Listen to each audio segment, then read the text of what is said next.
The land of Israel faced a time of great fear. The Philistine army had gathered against them. They stood on one mountain. The army of Israel stood on another. A wide valley lay between these two forces. Every day, a challenge echoed across this valley. It came from a fearsome Philistine champion. His name was Goliath of Gath. He was a giant, a man of immense size and strength. His very presence struck terror into the hearts of the Israelite soldiers.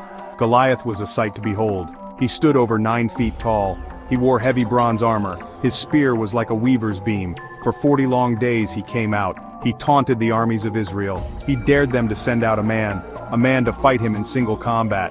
"Choose a man and let him come down to me," he would roar. But no Israelite soldier was brave enough. They were dismayed and greatly afraid. Hope seemed to dwindle with each passing day.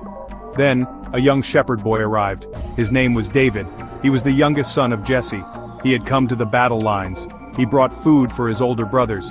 He heard Goliath's defiant words. He saw the fear of the Israelite soldiers. But David was different. He was not filled with fear. He was filled with faith in his God. He could not bear to hear this uncircumcised Philistine defy the armies of the living God. David stepped forward. He volunteered to fight the giant. King Saul was hesitant. David was just a youth. But David spoke of his faith. He told how God had protected him from lions and bears. Saul finally agreed. David refused the king's armor. It was too heavy, too unfamiliar. He went to meet Goliath. He carried only his shepherd's staff, his sling, and 5 smooth stones from a stream. Goliath looked at David with contempt. He cursed him. But David declared, "You come against me with sword and spear and javelin, but I come against you in the name of the Lord Almighty." David put a stone in his sling. He swung it. The stone flew. It struck Goliath on the forehead. The giant stumbled. He fell face down on the ground. David had defeated the undefeatable. The Philistines, seeing their champion fall, turned and fled. That day, David became a hero in Israel. His bravery echoed through the land. The victory over Goliath was a turning point. All of Israel celebrated young David. His courage was on everyone's lips. King Saul himself was greatly pleased. At first, he welcomed David into his royal court. He saw the young man's skill and spirit. Saul appointed David as a commander in his army. David, though young, proved to be a capable leader. He led his men into battle with wisdom and success. The king initially saw David as a blessing, a new champion for Israel. David continued to succeed in all his missions. God was clearly with him. He won many battles for Israel. His fame grew throughout the kingdom. The people of Israel loved David deeply. They admired his courage, his humility, and his faith. Women came out from all the towns of Israel. They met King Saul with singing and dancing, with joyful songs and with tambourines and lutes, and as they danced they sang, "Saul has slain his thousands and David his tens of thousands." These words, meant to praise, soon sowed seeds of trouble. King Saul heard the songs of the women. He heard the people's great admiration for David. His heart began to change. The joy he felt for David's victories soured. It turned into something dark, jealousy. The people's love for David seemed to overshadow Saul's own standing. He began to see David not as a loyal servant, but as a threat to his throne, a dangerous rival. This jealousy grew like a poison within him. It consumed his thoughts and clouded his judgment. Saul's initial favor towards David quickly faded. It was replaced by suspicion, and then by fear. He became convinced that David coveted his kingdom. This irrational fear twisted his perception of David's actions. Every victory David won, every cheer David received, only deepened Saul's resentment. The king's mood became unpredictable and dark. He started to watch David with a wary eye. The hero who had saved Israel from Goliath, the one who had served his king faithfully, was now in grave danger from the very king he had honored. In the midst of King Saul's growing animosity, a remarkable bond was formed, a bond of true friendship. Saul's own son, Jonathan, was a noble prince. He was a valiant warrior in his own right. Unlike his father, Jonathan saw David's true character. He saw his bravery, his integrity, and his deep faith. Jonathan loved David as he loved himself. Their souls were knit together. They made a covenant, a solemn promise of friendship. This friendship would become a beacon of hope in dark times. King Saul's jealousy, however, festered. It soon erupted into open hostility.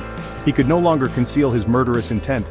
On one occasion, David was playing the harp for the king, as he often did to soothe Saul's troubled spirit. Suddenly, Saul, in a fit of rage, hurled his spear at David. He aimed to pin David to the wall. David managed to evade the deadly spear, not once but twice.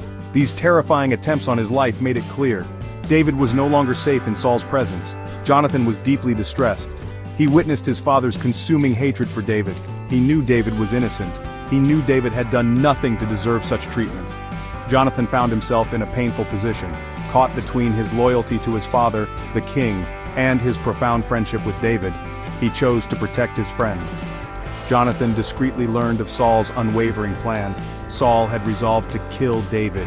He ordered his men to watch David's house, and to kill him in the morning. Jonathan knew he had to act quickly. He devised a way to warn David. Without arousing his father's suspicion, he arranged to meet David secretly in a field. He would use his archery practice as a cover. If he shot arrows beyond a certain mark, it would signal that Saul was still determined to harm David. David hid, waiting for the signal. Jonathan shot the arrows. The signal was clear. The danger was real and imminent. With a heavy heart, David knew he must flee.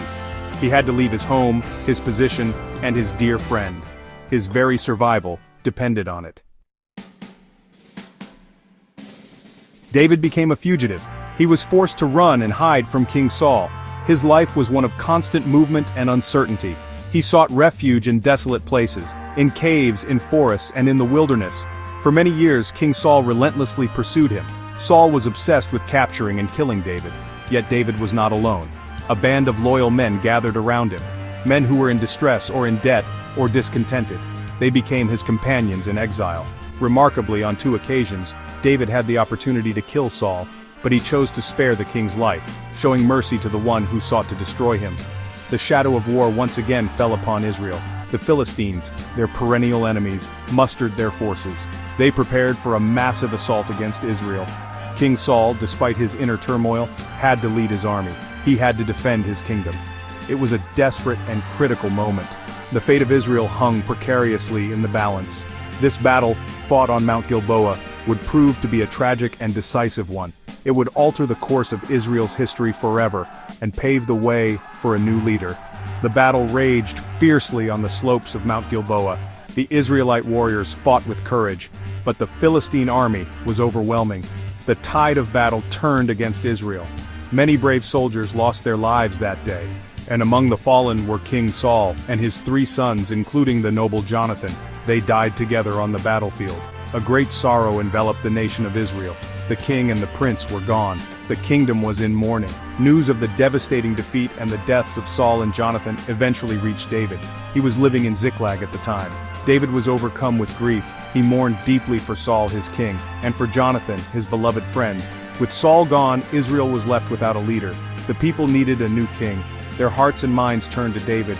They remembered his past victories, his unwavering faith and courage.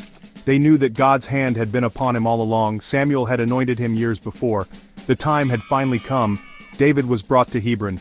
There, the elders of Judah anointed him king, and later he became king over all Israel. His long journey from shepherd boy to hunted fugitive had reached its destined end.